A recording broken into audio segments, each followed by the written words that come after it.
নমস্কার। Aparichita the untold one চ্যানেলে আপনাদের সবাইকে স্বাগত। আমি আমার চ্যানেলে বিভিন্ন ধরনের অডিও স্টোরি ও উপন্যাস পাঠ করে থাকি। এই ধরনের কন্টেন্ট যদি আপনারা শুনতে পছন্দ করেন তাহলে আমার চ্যানেল অপরিচিতা দ্য আনটোল্ড ওয়ানকে ফলো করতে পারেন। বিভিন্ন ভৌতিক বা অলৌকিক গল্পের ক্ষেত্রে আমরা প্রায়শই দেখি যে অতীতের কোনো ঘটনা থেকেই সেই সমস্ত কিছুর সূত্রপাত। কিন্তু কেমন হয় যদি অতীতে তথা ইতিহাসের পাতা থেকে উঠে আসা কোনো অভিশাপ এসে মুখোমুখি হয় আজকের বাস্তবের? আজকে তেমন একটি গল্প আপনাদের জন্য রইল। আজকে রইল বিভূতিভূষণ বন্দ্যোপাধ্যায়ের লেখা অভিশপ্ত গল্পটি। আমার জীবনে সেই একটা অদ্ভুত ব্যাপার সেবার ঘটেছিল। বছর ৩ আগেকার কথা। আমাকে বরিশালের ওধারে যেতে হয়েছিল একটা কাজে।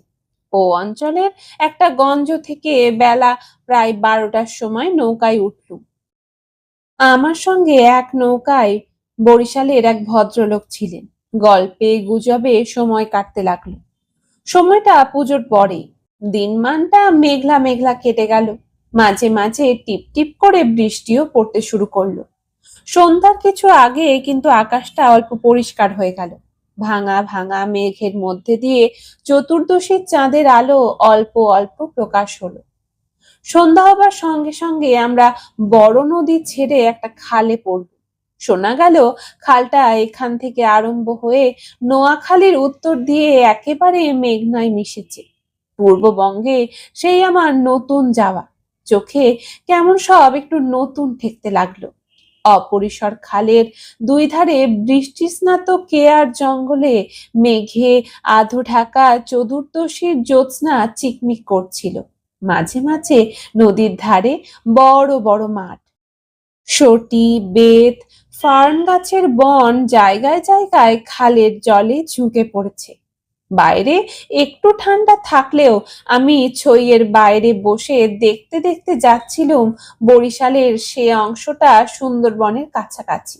ছোট ছোট খাল ও নদী চারিধারে। সমুদ্র খুব দূরে নয়। ১০-১৫ মাইল দক্ষিণ পশ্চিমে হাতিয়া ও সন্দ্বীপ। আর একটু রাত হলো।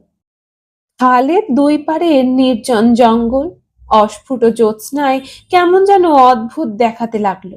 এই অংশে লোকের বসতি একেবারে নেই। শুধু ঘন বন আর জলের ধারে বড় বড় হোগলা গাছ। আমার সঙ্গী বললেন, এত রাতে আর বাইরে থাকবেন না আগুনের ছইয়ের মধ্যে, ওসব জঙ্গলে, বুঝলেন না। তারপর তিনি সুন্দরবনের নানা গল্প করতে লাগলেন। তার এক কাকা নাকি ফরেস্ট ডিপার্টমেন্টে কাজ করতেন। তারই লঞ্চে করে তিনি একবার সুন্দরবনের নানা অংশে বেরিয়েছিলেন। সেই সব গল্প। রাত প্রায় ১২টার কাছাকাছি হলো। মাঝি আমাদের নৌকায় ছিল মোটে একটি। সে বলে উঠল, বাবু, একটু এগিয়ে গিয়ে বড় নদী পড়বে।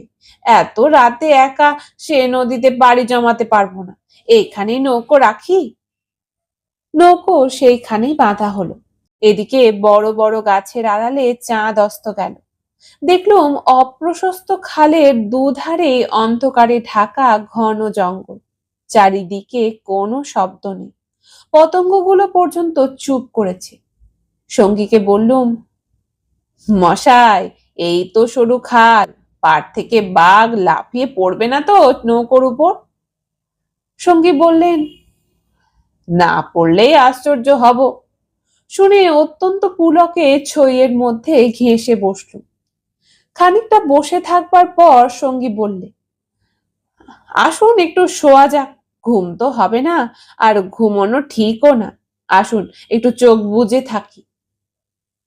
খানিকটা চুপ করে থাকবার পর সঙ্গীকে ডাকতে গিয়ে দেখি তিনি ঘুমিয়ে পড়েছেন। মাঝিও জেগে আছে বলে মনে হলো না। ভাবলুম, তবে আমি বা কেন মিথ্যে মিথ্যে চোখ চেয়ে চেয়ে থাকি। মহাজনদের পথ ধরবার উদ্যোগ করলুম। তারপর যা ঘটলো সে আমার জীবনের এক অদ্ভুত অভিজ্ঞতা। শুতে যাচ্ছি, হঠাৎ আমার কানে গেল অন্ধকার বন ঝোপের ওপাশে অনেক দূরে গভীর জঙ্গলের মধ্যে কে যেন কোথায় গ্রামোফোন বাজাচ্ছে। তাড়াতাড়ি উঠে বসলো। গ্রামোফোন? এত বনে এত রাত্রে গ্রামোফোন বাজাবে কি? কান পেতে শুনলুম, গ্রামোফোন না, অন্ধকারে হিজল হিজল গাছগুলো যেখানে খুব ঘন হয়ে আছে, সেখান থেকে কারা যেন উচ্চ কণ্ঠে আর্ত করুণ সুরে কি বলছে। খানিকটা শুনে মনে হলো সেটা একাধিক লোকের সমবেত কণ্ঠস্বর। প্রতিবেশীর তেতলার ছাদে গ্রামোফোন বাজলে যেমন খানিকটা স্পষ্ট, খানিকটা অস্পষ্ট, অথচ বেশ একটা একটানা সুরের ঢেউ এসে কানে পৌঁছায়, এও অনেকটা সেই ভাবে। মনে হলো যেন কতকগুলো অস্পষ্ট বাংলা ভাষার শব্দ কানে গেল, কিন্তু ধরতে পারা গেল না কথাগুলো কি। শব্দটা মাত্র মিনিট খানেক স্থায়ী হলো, তারপরে অন্ধকার বনভূমি যেমন নিস্তব্ধ ছিল আবার তেমনি নিস্তব্ধ হয়ে গেল। তাড়াতাড়ি ছইয়ের বাইরে এলো। চারিপাশের অন্ধকার ঝিঙের বিচির মতো কালো, বনভূমি নীরব, শুধু নৌকোর তলায় ভাটার জল কলকল করে বাঁধছে, আর শেষ রাতের বাতাসে জলের ধারে কেয়া ঝোপে এক প্রকার অস্পষ্ট শব্দ হচ্ছে। পাড় থেকে দূরে হিজল গাছের কালো গুঁড়িগুলোর অন্ধকারে এক অদ্ভুত চেহারা হয়েছে। ভাবলুম সঙ্গীদের ডেকে তুলি, আবার ভাবলুম বেচারিরা ঘুমোচ্ছে, ডেকে কি হবে, তার চেয়ে বরং নিজে জেগে বসে থাকি। দাঁড়িয়ে দাঁড়িয়ে একটা সিগারেট ধরালো, তারপর আবার ছইয়ের মধ্যে ঢুকতে যাব, এমন সময় সেই অন্ধকারে ঢাকা বিশাল বনভূমির কোন অংশ থেকে সুস্পষ্ট উচ্চ আর্ত করুণ ঝিঝি পোকার রবের মতো তীক্ষ্ণ স্বর তীরের মতো জমাট অন্ধকারের বুক চিরে আকাশে উঠল। হো গো নৌকা যাত্রীরা, তোমরা কারা যাচ্ছ? আমাদের শ্বাস বন্ধ হয়ে মোলাম, আমাদের ওঠাও, আমাদের বাঁচাও। নৌকোর মাঝিটা ধর্ম করে জেগে উঠল। আমি সঙ্গীকে ডাকলুম, মশাই, ও মশাই, উঠুন উঠুন। মাঝি আমার কাছে ঘেঁষে এলো, ভয়ে তার গলার স্বর কাঁপছিল। বললে, আল্লাহ আল্লাহ, শুনতে পেয়েছেন বাবু? সঙ্গী উঠে জিজ্ঞাসা করলো, কি কি মশাই, ডাকলেন কেন? কোনো জানোয়ার টানোয়ার নাকি? আমি ব্যাপারটা বললুম। তিনিও তাড়াতাড়ি ছইয়ের বাইরে এলেন। তিনজনে মিলে কান খাড়া করে রইল। চারিদিক আবার চুপ। ভাটার জল নৌকোর তলায় বেঁধে আগের চেয়েও জোরে শব্দ হচ্ছিল। সঙ্গী মাঝিকে জিজ্ঞেস করলেন, এটা কি তবে? মাঝি বললে, হ্যাঁ বাবু, বাঁয়ে কীর্তিপাশার গড়। সঙ্গী বললে, তবে তুই এত রাত্রে এইখানে নৌকো রাখলি কেন, বেকুব কোথাকার? মাঝি বললে, তিনজন আছি বলে রেখেছিলেন বাবু, ভাটার টানে নৌকো পিছিয়ে নেওয়ার তো জো ছিল না। কথাবার্তার ধরন শুনে সঙ্গীকে বলল, কি মশাই, কি ব্যাপার, আপনি কিছু জানেন নাকি? ভয়ে যত না হোক বিস্ময়ে আমরা কেমন যেন হয়ে গিয়েছিল। সঙ্গী বললেন, ওরে, তোর সেই কেরোসিনের ডিবেটা জ্বাল, আলো জেলে বসে থাক সারা রাত, রাত এখনো ঢের। মাঝিকে বললুম, তুই শব্দটা শুনতে পেয়েছিলি? সে বললে, হ্যাঁ বাবু, আওয়াজ কানে গিয়েই তো আমার ঘুম ভেঙে গেল। আমি আরো দুবার নৌকো বেয়ে যেতে যেতে ও ডাক শুনেছি। সঙ্গী বললেন, এটা এ জঙ্গলের একটা অদ্ভুত ঘটনা, তবে এ জায়গাটা সুন্দরবনের সীমানায় বলে আর এ অঞ্চলে কোনো লোকালয় নেই বলে শুধু নৌকোর মাঝিদের কাছে এটা সুপরিচিত। এর পেছনে একটা ইতিহাস আছে, সেটা অবশ্য নৌকোর মাঝিদের পরিচিত নয়, সেইটে আপনাকে বলি, শুনুন। তারপর ধূমায়িত কেরোসিনের ডিবার আলোয় অন্ধকার বনের বুকের মধ্যে বসে সঙ্গীর মুখে কীর্তিপাশার গড়ের ইতিহাসটা শুনতে লাগলো। ৩০০ বছর আগেকার কথা। মুনিম খাঁ তখন গৌড়ের সুবাদার। এ অঞ্চলে তখন ১২ ভূঁইয়ার ২ প্রতাপশালী ভূঁইয়া রাজা রামচন্দ্র রায় ও ঈশা খাঁ মানসাদ-ই আলীর খুব প্রতাপ। মেঘনার মোহনার বাহিরে সমুদ্র, যাকে এখন সন্দ্বীপ চ্যানেল বলে, সেখানে তখন মগ আর পর্তুগিজ জলদস্যুরা শিকারের নেশনে শোন পক্ষীর মতো ওত পেতে বসে থাকতো। সে সময় এখানে এরকম জঙ্গল ছিল না। এ সমস্ত জায়গা তখন কীর্তি রায়ের অধিকারে ছিল। এইখানে ছিল তার সুদৃঢ় দুর্গ। মগ জলদস্যুদের সঙ্গে তিনি অনেকবার লড়েছিলেন। তার অধীনে সৈন্য সামন্ত, কামান, যুদ্ধের কোষা সবই ছিল। সন্দ্বীপ তখন ছিল পর্তুগিজ জলদস্যুদের প্রধান আড্ডা। এদের আক্রমণ থেকে আত্মরক্ষা করবার জন্যে এ অঞ্চলের সকল জমিদারকে সৈন্যবল দৃঢ় করে গড়তে হতো। এ বনের পশ্চিম ধার দিয়ে তখন আর একটা খাল বড় নদীতে পড়তো। বনের মধ্যে তার চিহ্ন এখনো আছে। কীর্তি রায় অত্যন্ত অত্যাচারী এবং দুর্ধর্ষ জমিদার ছিলেন। তার রাজ্যে এমন সুন্দর মেয়ে কমই ছিল যে তার অন্তঃপুরে একবার না ঢুকেছে। তাছাড়া তিনি নিজেও এক প্রকার জলদস্যু ছিলেন। তার নিজের অনেকগুলো বড় ছিপ ছিল। আশেপাশের জমিদারি, এমনকি নিজের জমিদারির মধ্যেও সম্পত্তিশালী গৃহস্থের ধন রত্ন, স্ত্রী কন্যা লুটপাট করা রূপ মহৎ কার্যে সেগুলি ব্যবহৃত হতো। কীর্তি রায়ের পাশের জমিদারি ছিল কীর্তি রায়ের এক বন্ধু। এরা ছিলেন চন্দ্রদ্বীপের রাজা রামচন্দ্র রায়দের পত্তনিদার।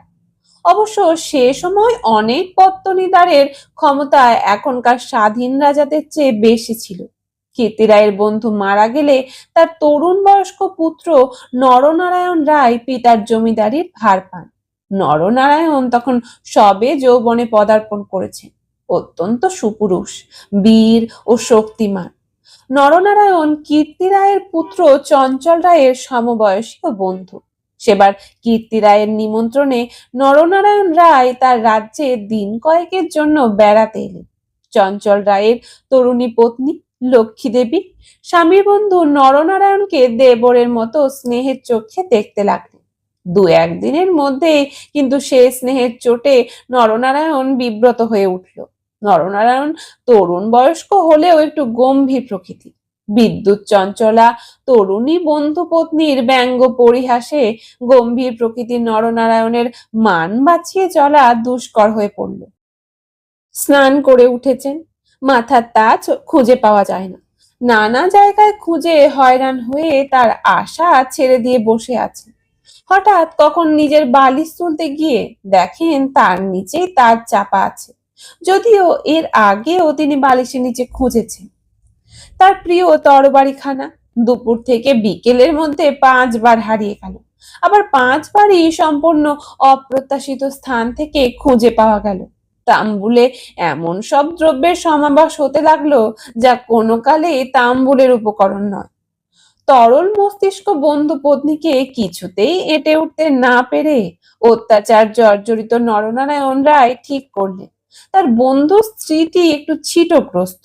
বন্ধুর দুর্দশায় চঞ্চল রায় মনে মনে খুব খুশি হলেও বাইরে স্ত্রীকে বললেন, দুদিনের জন্য এসেছে বেচারি, ওকে তুমি যেরকম বিব্রত করে তুলছো ও আর কখনো এখানে আসবে না। দিন কয়েক এরকমই কাটবার পর কীর্তি রায়ের আদেশে চঞ্চল রায়কে কি কাজে হঠাৎ গৌড়ে যাত্রা করতে হলো। নরনারায়ণ রায়ও বন্ধু পত্নী কখন কি করে বসে সেই ভয়ে দিন কতক সশঙ্ক অবস্থায় কাল যাপন করবার পর নিজের বজ্রায় উঠে হাঁপ ছেড়ে বাঁচলেন। যাবার সময় লক্ষ্মী দেবী বলে দিলেন, এবার আবার যখন আসবে ভাই, তখন একটি বিশ্বাসী লোক সঙ্গে এনো, যে রাত দিন তোমার জিনিসপত্র ঘরে বসে চৌকি দেবে, বুঝলে তো? নরনারায়ণ রায়ের বজ্রা রায়মঙ্গলের মোহনা ছাড়িয়ে যাবার একটু পরেই জলদস্যুদের দ্বারা আক্রান্ত হলো। তখন মধ্যাহ্নকাল। প্রখর রৌদ্রে বজ্রার দক্ষিণ দিনের দিগ্বলয় প্রসারী জলরাশি সানানো তলোয়ারের মতো ঝকঝক করছিল। সমুদ্রের সে অংশে এমন কোনো নৌকো ছিল না যারা সাহায্য করতে আসতে পারে। সেটা রায়মঙ্গল আর কালবদর নদীর মুখ, সামনেই বার সমুদ্র, সন্দ্বীপ চ্যানেল, জলদস্যুদের প্রধান ঘাঁটি। নরনারায়ণের বজ্রার রক্ষীরা কেউ হত হলো, কেউ সাংঘাতিক জখম হলো। নিজে নরনারায়ণ দস্যুদের আক্রমণ প্রতিহত করতে গিয়ে উরুদেশে কিসের খোঁচা খেয়ে সংজ্ঞাশূন্য হয়ে পড়লেন। জ্ঞান হলে দেখতে পেলেন তিনি এক অন্ধকার স্থানে শুয়ে আছেন। তার সামনে কি যেন একটা বড় নক্ষত্রের মতো জ্বলছে। খানিকক্ষণ জোরে চোখের পলক ফেলবার পর তিনি বুঝলেন যাকে নক্ষত্র বলে মনে হয়েছিল তা প্রকৃতপক্ষে একটি অতি ক্ষুদ্র গবাক্ষ পথে আগত দিবালোক। নরনারায়ণ দেখলেন তিনি একটি অন্ধকার কক্ষের আর্দ্র মেঝের উপর শুয়ে আছেন। ঘরের দেওয়ালের স্থানে স্থানে সবুজ শ্যাওলার দল গজিয়েছে। আরো কদিন আরো রাত কেটে গেল, কেউ তার জন্য কোনো খাদ্য আনলে না। তিনি বুঝলেন যারা তাকে এখানে এনেছে তাকে না খেতে দিয়ে মেরে ফেলায় তাদের উদ্দেশ্য। মৃত্যু, সামনে নির্মম মৃত্যু। সেদিন মানও কেটে গেল। আঘাতজনিত ব্যথায় এবং ক্ষুধা তৃষ্ণায় অবসন্ন দেহ নরনারায়ণের চোখের সামনে থেকে গবাক্ষ পথের শেষ দিবালোক মিলিয়ে গেল। তিনি অন্ধকার ঘরের পাষাণ শয্যায় ক্ষুধা কাতর দেহ প্রসারিত করে অধীরভাবে মৃত্যুর অপেক্ষা করতে লাগলেন। প্রকৃতির একটা ক্লোরোফর্ম আছে, যন্ত্রণা পেয়ে মরেছে এমন প্রাণীকে মৃত্যু যন্ত্রণা থেকে বাঁচাবার জন্যে সেটা মুমূর্ষু প্রাণীকে অভিভূত করে। ধীরে ধীরে সেই মায়াময়ী মৃত্যুতন্দ্রা এসে তাকেও আশ্রয় করল। অনেকক্ষণ পরে, কতক্ষণ পরে তা তিনি বুঝতে পারলেন না, হঠাৎ আলো লেগে তার তন্দ্রা ঘোর কেটে গেল। বিস্মিত নরনারায়ণ চোখ মেলে দেখলেন তার সামনে প্রদীপ হস্তে দাঁড়িয়ে তার বন্ধু পত্নী লক্ষ্মী দেবী। কথা বলতে গিয়ে লক্ষ্মী দেবীর ইঙ্গিতে নরনারায়ণ থেমে গেলেন। লক্ষ্মী দেবী হাতের প্রদীপটি আঁচল দিয়ে ঢেকে নরনারায়ণকে তার অনুসরণ করতে ইঙ্গিত করলেন। একবার নরনারায়ণের সন্দেহ হল, এসব স্বপ্ন নয় তো। কিন্তু ওই যে দীপশিখার উজ্জ্বল আলোয় আর্দ্র ভিত্তি গাত্রে সবুজ শ্যাওলার দল স্পষ্ট দেখা যায়। নরনারায়ণ শক্তিমান যুবক, ক্ষুধায় দুর্বল হয়ে পড়লেও নিশ্চিত মৃত্যুর গ্রাস থেকে বাঁচবার উৎসাহে তিনি দৃঢ় পদে অগ্রবর্তিনী ক্ষিপ্রগামিনী বন্ধু পত্নীর পশ্চাৎ পশ্চাৎ চললেন। একটা বক্রগতি পাথরের সিঁড়ি দিয়ে উপরে উঠে একটি দীর্ঘ সুড়ঙ্গ পার হবার পর তিনি দেখলেন যে তারা কীর্তিরায়ের প্রাসাদের সামনের খাল ধারে এসে পৌঁছেছে। লক্ষ্মী দেবী একটা বেতে বোনা থলি বার করে তার হাত দিয়ে বললেন, এতে খাবার আছে, এখানে খেও না। তুমি সাঁতার জানো, খাল পার হয়ে ওপারে গিয়ে কিছু খেয়ে নাও, তারপর যত শিগগির পারো পালিয়ে যাও। ব্যাপার কি নরনারায়ণ একটু বুঝলেন। তার বিস্তৃত জমিদারি কীর্তিরায়ের জমিদারির পাশে এবং তার অবর্তমানে কীর্তিরায়ই দনুজ দমন দেবের বংশধরদের ভবিষ্যৎ পত্তনিদা। অত বড় বিস্তৃত ভূসম্পত্তি সৈন্য সামন্ত কীর্তিরায়ের হাতে এলে তিনি কি আর কিছু গ্রাহ্য করবেন? কীর্তিরায় যে মাথা নিচু করে আছেন তার কি এই কারণ নয় যে তার এক পাশে বাকলা চন্দ্রদ্বীপ, অন্য পাশে ভুলুয়ার প্রতাপশালী ভূঁইয়া রাজা লক্ষণমানী? প্রদীপের আলোয় নরনারায়ণ দেখলেন তার বন্ধু পত্নীর মুখে সে চটুল হাস্যরেখার চিহ্নও নেই। তার মুখখানি সহানুভূতিতে ভরা মাতৃমুখের মতন স্নেহ কোমল হয়ে এসেছে। তাদের চারিপাশে গাঢ় অন্ধকার, মাথার উপর আকাশের বুক চিরে দিগন্ত বিস্তৃত উজ্জ্বল ছায়াপথ।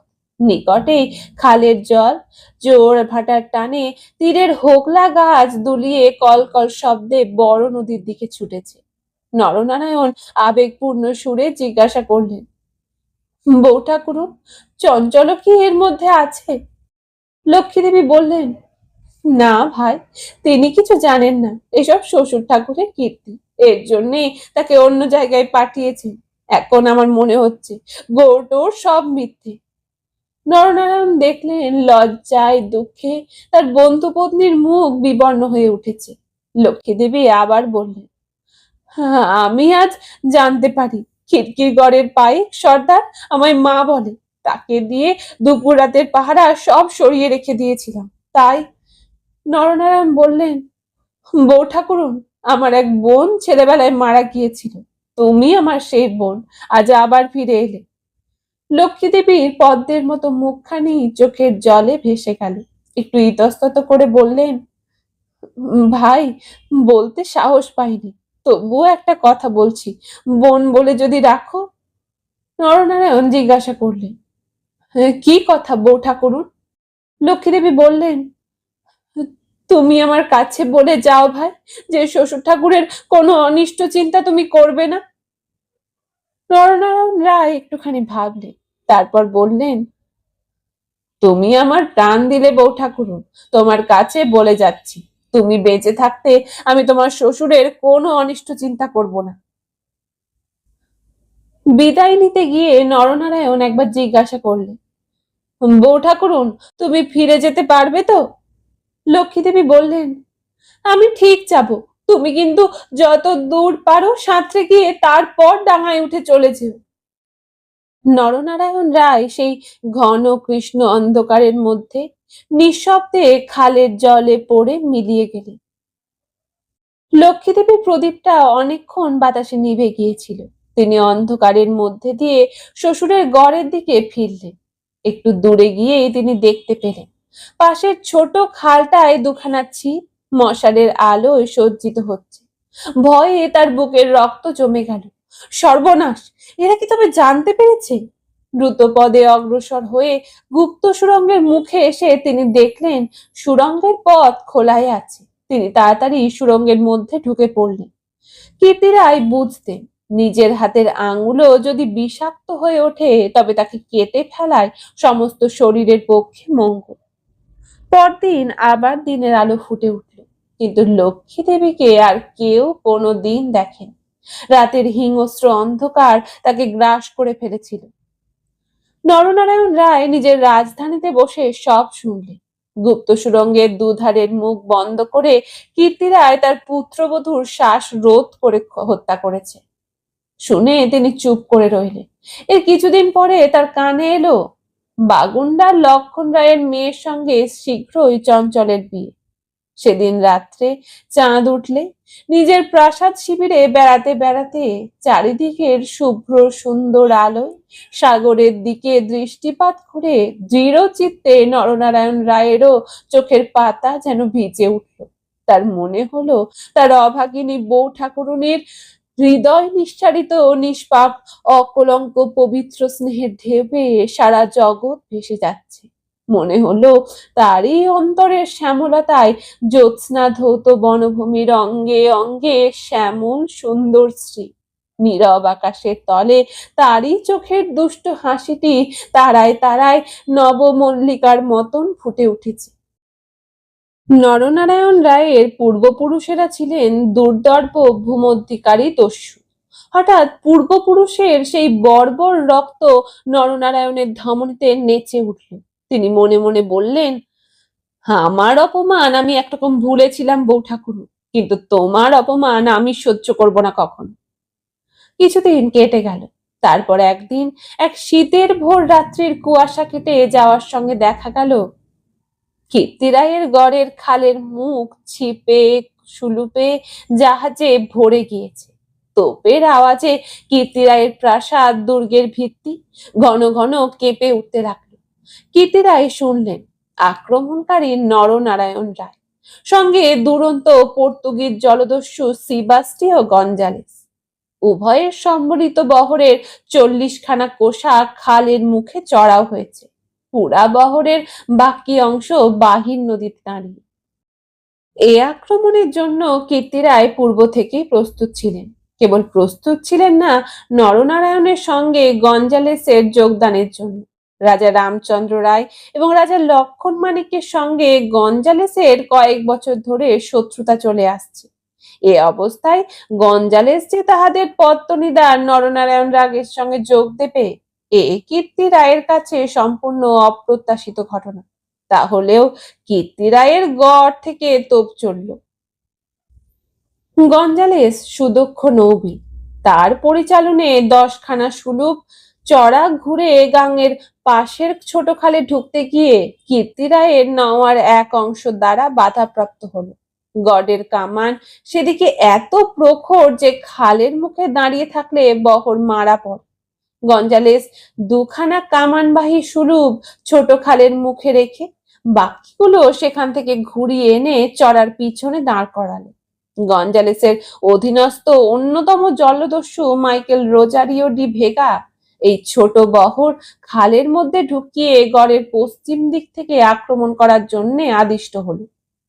অতর্কিত আক্রমণে কীর্তিরায়ের নওয়াটা শত্রুবহর কর্তৃক ছিপি আঁটা বোতলের মতো খালের মধ্যে আটকে গেল। বার নদীতে গিয়ে যুদ্ধ দেওয়ার ক্ষমতা তাদের আদৌ রইল না। তবুও তাদের বিক্রমে রোজারিও অনেকক্ষণ পর্যন্ত কিছু করে উঠতে পারলেন না। কীর্তিরায়ের নৌবহর দুর্বল ছিল না। কীর্তিরায়ের গড় থেকে পর্তুগিজ জলদস্যুদের আড্ডা সন্দ্বীপ খুব দূরে নয়, কাজেই কীর্তিরায়ের নৌবহর সুদৃঢ় করে গড়তে হয়েছিল। বৈকালের দিকে রোজারিওর কামানের মুখে গড়ের পশ্চিম দিকটা একবারে হুমড়ি খেয়ে পড়ল। নরনারায়ণ রায় দেখলেন প্রায় 30খানা কোষা জখম অবস্থায় খালের মুখে পড়ে। কীর্তিরায়ের গড়ের কামানগুলো সব চুপ। নদীর দুপার ঘিরে সন্ধ্যা নেমে আসছে। ঊর্ধ্বে নিস্তব্ধ নীল আকাশে কেবলমাত্র এক ঝাঁক শকুনি কীর্তিরায়ের গড়ের উপর চক্রাকারে ঘুরছে। হঠাৎ বিজয়োন্মত্ত নরনারায়ণ রাগের চোখে সম্মুখে বন্ধুপত্নীর বিদায়ের রাতের সন্ধ্যার পথের মতো বিষাদ তারা মাখা ম্লান মুখখানি, কাতর মিনতিপূর্ণ সেই চোখ দুটি মনে পড়ল। তীব্র অনুশোচনায় তার মন তখনই ভরে উঠল। তিনি করছেন কি? এই রকম করে কি তিনি তার স্নেহময়ী প্রাণদাত্রীর শেষ অনুরোধ রাখতে এসেছেন? নরনারায়ণ রায় হুকুম জারি করলেন, কীর্তিরায়ের পরিবারের একটি প্রাণীরও যেন প্রাণহানি না হয়। একটু পরে সংবাদ এলো, গড়ের মধ্যে কেউ নেই। নরনারায়ণ রায় বিস্মিত হলেন। তিনি তখনই নিজে গড়ের মধ্যে ঢুকলেন। তিনি এবং গঞ্জালেস গড়ের সমস্ত অংশ তন্ন তন্ন করে খুঁজে দেখলেন সত্যি কেউ কোথাও নেই। পর্তুগিজ বহরের লোকেরা গড়ের মধ্যে লুটপাট করতে গিয়ে দেখলে মূল্যবান দ্রব্যাদি বড় কিছু নেই। পরদিন দ্বীপ্রহর পর্যন্ত লুটপাট চলল। কীর্তিরায়ের পরিবারের এক প্রাণীরও সন্ধান পাওয়া গেল না। অপরাহ্নে কেবলমাত্র 2খানা সুলুক খালের মুখে পাহারা রেখে নরনারায়ণ রায় ফিরে চলে গেলেন। এই ঘটনার দিন কয়েক পরে পর্তুগিজ জলদস্যুর দল লুটপাট করে চলে গেলে কীর্তিরায়ের এক কর্মচারী গড়ের মধ্যে প্রবেশ করে। আক্রমণের দিন সকালে এই লোকটি গড় থেকে আরো অনেকের সঙ্গে পালিয়েছিল। ঘুরতে ঘুরতে একটা বড় থামের আড়ালে এসে দেখতে পেলে একজন আহত মুমূর্ষু লোক তাকে ডেকে কি বলবার চেষ্টা করছে। কাছে গিয়ে সে লোকটাকে চিনলে। লোকটি কীর্তিরায়ের পরিবারের এক বিশ্বস্ত পুরনো কর্মচারী। তার মৃত্যুকালীন অস্পষ্ট বাক্যে আগন্তুক কর্মচারীটি মোটামুটি যা বুঝলে তাতেই তার কপাল ঘেমে উঠল। সে বুঝলে কীর্তিরায় ও তার পরিবার বর্গ এবং ধনরত্ন নিয়ে মাটির নিচের এক গুপ্ত স্থানে আশ্রয় নিয়েছেন এবং এই লোকটি একমাত্র তার সন্ধান চান। তখনকার আমলে এই গুপ্ত গৃহগুলি প্রায় সকল বাড়িতেই থাকতো এবং এর ব্যবস্থা এমন ছিল যে বাইরে থেকে কেউ এগুলো খুলে না দিলে তা থেকে বেরোবার উপায় ছিল না। কোথায় সে মাটির নিচে ঘর তা স্পষ্ট করে বলবার আগে আহত লোকটি মারা গেল। বহু অনুসন্ধানেও গড়ের কোন অংশে যে সে গুপ্ত গৃহ ছিল তার কেউ সন্ধান করতে পারলে না। এই রকমে কীর্তিরায় ও তার পরিবারবর্গ অনাহারে তিলে তিলে শ্বাসরুদ্ধ হয়ে গড়ের যে কোন নিভৃত ভূগর্ভস্থ গৃহে মৃত্যু মুখে পতিত হলেন তার আর কোনো সন্ধানই হলো না। সেই বিরাট প্রাসাদ দুর্গের পর্বত প্রমাণ মাটি পাথরের চাপে হতভাগ্যদের সাদা হাড়গুলো কোন বায়ুশূন্য অন্ধকার ভূকক্ষে তিলে তিলে গুঁড়ো হচ্ছে কেউ তার খবর পর্যন্ত জানে না। ওই ছোট খালটা প্রকৃতপক্ষে সন্দ্বীপ চ্যানেলেরই একটা খাড়ি। খাড়ির ধার থেকে একটুখানি গেলে গভীর অরণ্যের ভিতর কীর্তিরায়ের গড়ের বিশাল ধ্বংসস্তূপ এখনো বর্তমান আছে দেখা যাবে। খাল থেকে কিছু দূরে অরণ্যের মধ্যে 2 সার প্রাচীন বকুল গাছ দেখা যায়। এখন এ বকুল গাছের সারির মধ্যে দুর্ভেদ্য জঙ্গল আর শুলো কাঁটার বন। তখন এখানে রাজপথ ছিল। আর খানিকটা গেলে একটা বড় দিঘি চোখে পড়বে। তারই দক্ষিণে কুচো ইটের জঙ্গলাবৃত স্তূপে অর্ধপ্রথিত হাঙর মুখ পাথরের কড়ি, ভাঙা থামের অংশ, 12 ভূঁইয়ার বাংলা থেকে, রাজা প্রতাপাদিত্য রায়ের বাংলা থেকে বর্তমান যুগের আলোয় উঁকি মারছে। দিঘির যে স্টক সেপানে সকাল সন্ধ্যায় তখন অতীত যুগের রাজবধূদের রাঙা পায়ের অলতপ্ত রাগ ফুটে উঠত, এখন সেখানে দিনের বেলায় বড় বড় বাঘের পায়ের থাবার দাগ পড়ে। গোখরো কেউটো সাপের দল ফনা তুলে ঘুরে বেড়ায়। বহুদিন থেকে এখানে একটা অদ্ভুত ব্যাপার ঘটে থাকে। দুপুর রাতে গভীর বনভূমি যখন নীরব হয়ে যায়, হিজল গাছের কালো গুঁড়িগুলো অন্ধকারে যখন বনের মধ্যে প্রেতের মতো দাঁড়িয়ে থাকে, সন্দীপ চ্যানেলের জোয়ারের ঢেউয়ে আলোৎক্ষেপী লোনা জল খাঁড়ির মুখে জোনাকির মতন যখন জ্বলতে থাকে, তখন খাল দিয়ে নৌকা বেয়ে যেতে যেতে মোম মধু সংগ্রাহকেরা কতবার শুনেছে অন্ধকারে বনের এক গভীর অংশ থেকে কারা যেন আর্তস্বরে চিৎকার করছে, ওগো পথযাত্রীরা, ওগো নৌকা যাত্রীরা, আমরা যে এখানে শ্বাসরুদ্ধ হয়ে মরে গেলাম, দয়া করে আমাদের তোলো, ওগো আমাদের তোলো। ভয়ে বেশি রাত্রে এ পথে কেউ নৌকো বাইতে চায় না। এতক্ষণ আপনারা শুনলেন বিভূতিভূষণ বন্দ্যোপাধ্যায়ের লেখা অভিশপ্ত গল্পটি।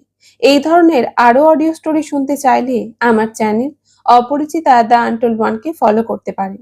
আজ তবে এইটুকুই থাক, কথা হবে আবার পরের কোনো গল্পে। ধন্যবাদ।